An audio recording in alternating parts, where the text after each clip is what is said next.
Atau hanya pusing biasa? Coba kamu cek di Google. Hah? Apa itu hipertensi? Menurut Pusdatin Kemenkes, hipertensi adalah peningkatan tekanan darah sistolik lebih dari 140 mm air raksa dan diastolik lebih dari 90 mm air raksa pada 2 kali pengukuran dengan selang waktu 5 menit dalam keadaan istirahat, di mana pemeriksaan sistolik ditandai dengan bunyi koronskop 1 dan diastolik ditandai dengan bunyi koronskop 2, di mana dinyatakan dalam bentuk tekanan sistolik atau diastolik milimeter air raksa. Di Indonesia, sekitar 1 dari 3 orang dewasa menderita hipertensi. Merujuk data riset Kesehatan Dasar tahun 2018 menunjukkan angka kejadian hipertensi di Indonesia 34,1% dari jumlah penduduk saat itu. Berdasarkan GNCC Fund, untuk tekanan darah yang normal itu adalah tekanan darah sistolik di bawah 120 mm air raksa dan untuk diastoliknya di bawah 80 mm air raksa. Berdasarkan prehipertensi dan hipertensi stage 1 dan stage 2. Selain itu, ada juga keadaan di mana tekanan sistoliknya di atas 140 mm air raksa dan diastoliknya di bawah 90, di mana keadaan ini disebut dengan isolated systolic hypertension sesuai dengan tabel klasifikasi yang ada di samping. Hipertensi ini merupakan salah satu jenis penyakit yang disebut juga silent killer.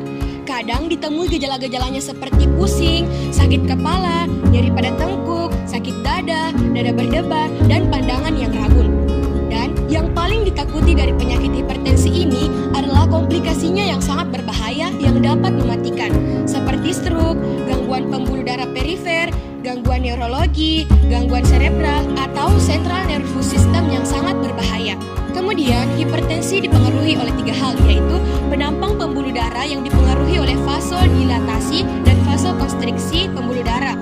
Yang kedua, puls jantung, dan yang ketiga, viskositas darah. Jadi, kita harus mengenal baik-baik apa itu hipertensi. Nah, kalau kita memiliki tekanan darah 150/100 mm air raksa, apakah langsung dapat dinyatakan hipertensi? Untuk menyatakan keadaan hipertensi perlu pemeriksaan yang berkelanjutan. Hasil menunjukkan tekanan darah tergolong prehipertensi sehingga membutuhkan pemeriksaan kedua.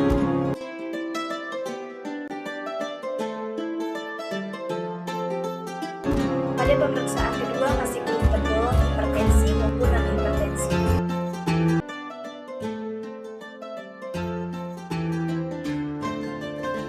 Lanjut pemeriksaan ketiga.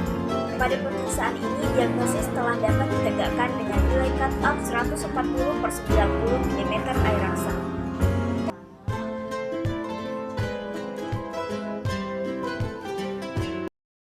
Terdapat 2 faktor resiko penyakit hipertensi. Yang pertama yaitu faktor resiko unmodified, seperti umur, jenis kelamin, dan genetik. Yang kedua yaitu faktor resiko modified, diantaranya. Lantas, bagaimana cara kita mengendalikan hipertensi?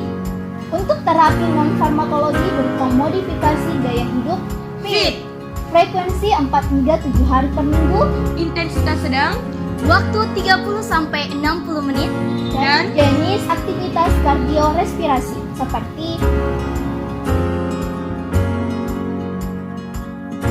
terapi farmakologis dapat diberikan antihipertensi tunggal maupun kombinasi sesuai ada tidaknya kondisi khusus seperti komorbid maupun komplikasi.